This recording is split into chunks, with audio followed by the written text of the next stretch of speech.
What is the most disrespectful shit someone has done to you? My first job as a photography intern, my boss posted on Facebook that he was going to fire me hours before he told me. We were friends on Facebook at the time. But why would he even post that in the first place? What a weirdo. He wanted to embarrass his 18-year-old intern, I guess. When I worked at kiosks, someone sneezed into their hand and wiped it on my back when they passed by. What the asterisk.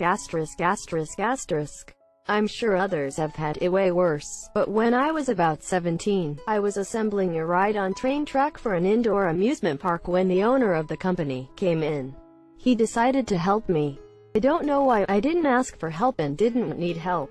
He helped me put a couple track segments together and decided that was enough work for him, so he got up off the floor and wiped his greasy, dusty hands off on my jeans, with my leg in them.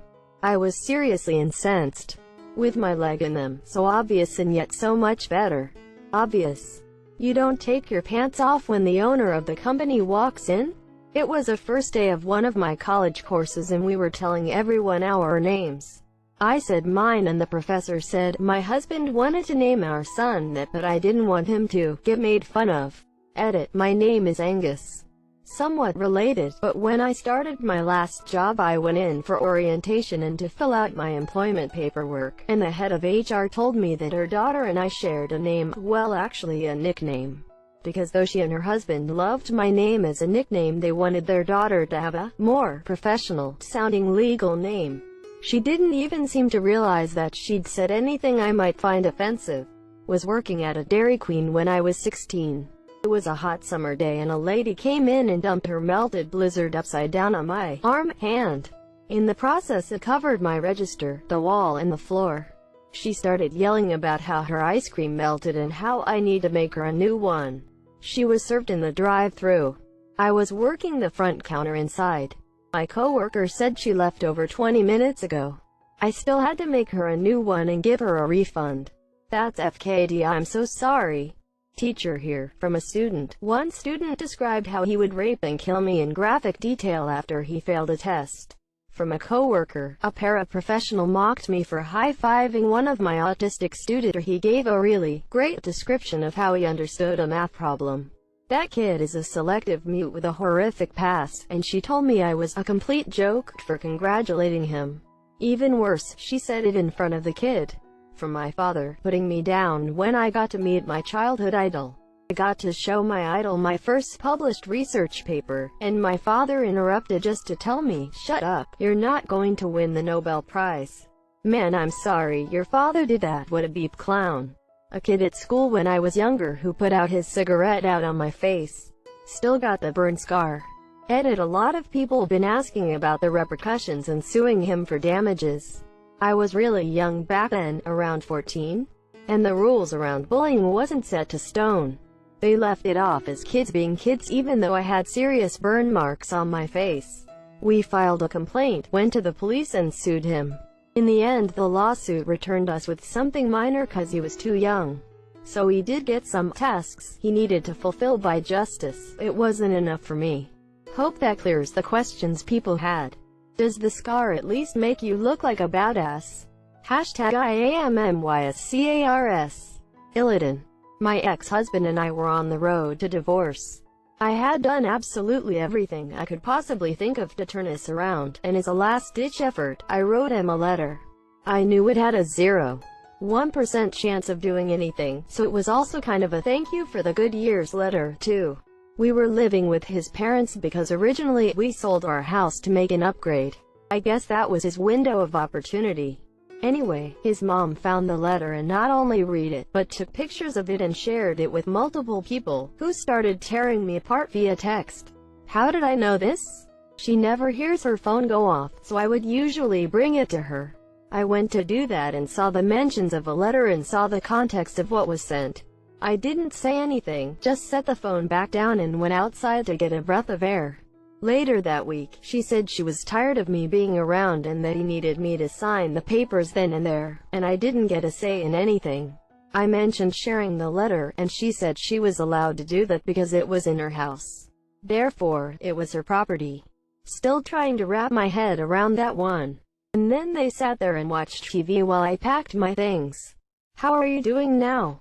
Locked my new bike up outside a supermarket and ducked inside to get some yogurt because it was Friday night and that's how I de-stress after a long week.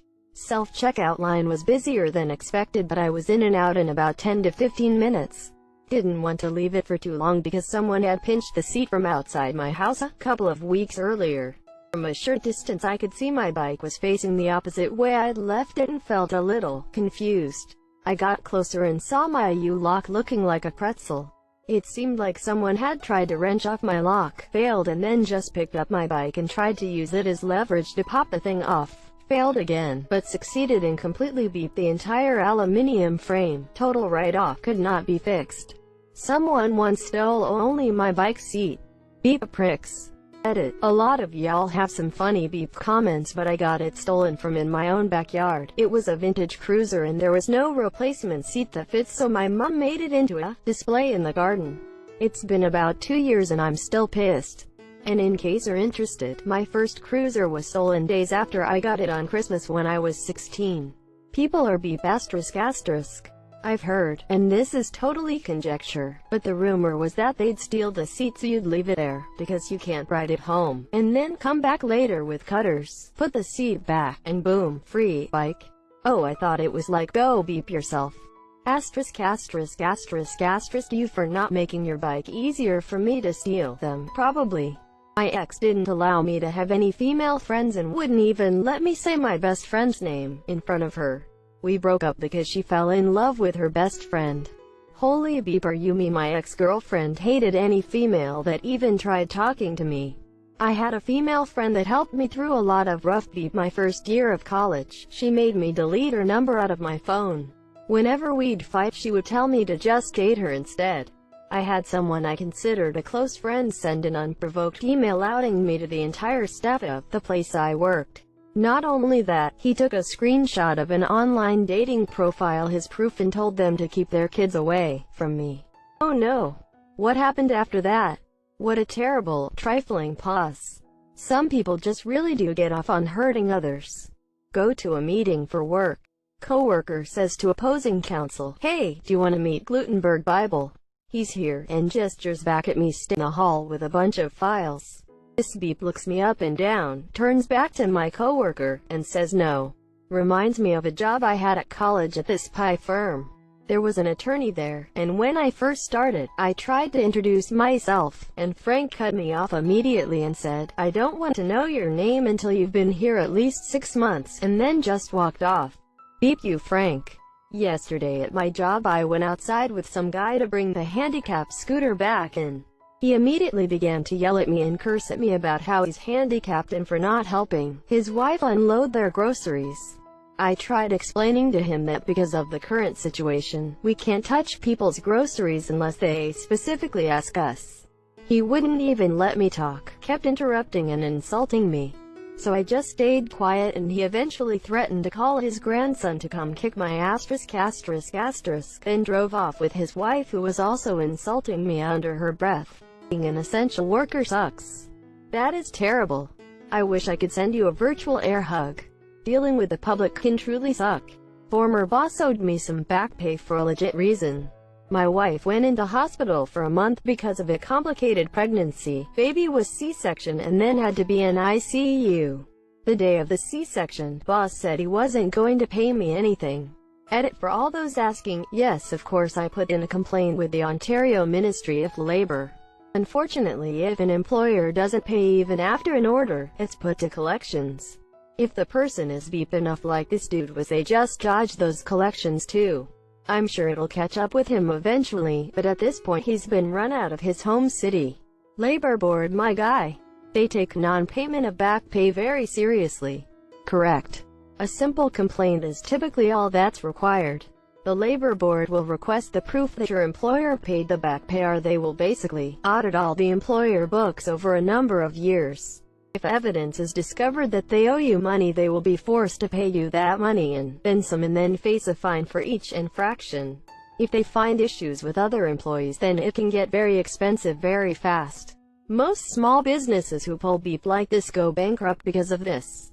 If it's really bad, the labor board can recommend criminal charges to the DA as well. Edit. This blew up. I'm going to do my best to respond to everyone now. The answers will be based on